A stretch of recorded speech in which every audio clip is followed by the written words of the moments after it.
எங்க போயிட்டு வர? பார்த்தா தெரியலையா? காய்கறி வாங்கிட்டு வரேன்.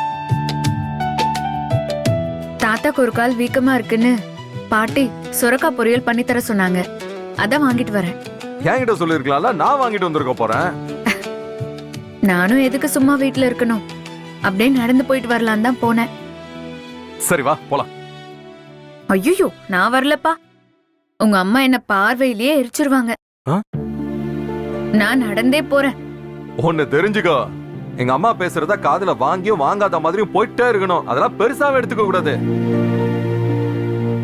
என்ன நீ வாழ்க்கையில இந்த மாதிரி சின்ன சின்ன சந்தோஷம் கூட இல்லனா அப்புறம் எப்படி? என்ன சந்தோஷம்?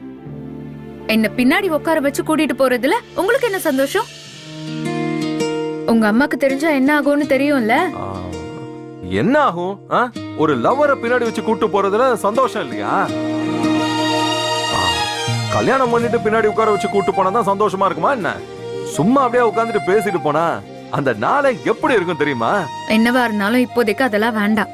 நான் வேணா ஒண்ணு பண்றேன், கூட அப்படியே பைக்கை தள்ளிட்டு நடந்தே வரட்டுமா? அதெல்லாம் வேண்டாம், நான் நடந்து போய்க்கிறேன். சரியா? அண்ணே, பூ வாங்கிக்கோங்க. வேண்டாம், நான் கிளம்புறேன். என்னண்ணே, லவ் பண்ற பொண்ண கூட்டிட்டு போறீங்க, பூ வாங்கி கொடுக்க மாட்டீங்க? நாங்க லவ் பண்றது எப்படி உங்களுக்கு தெரியும்?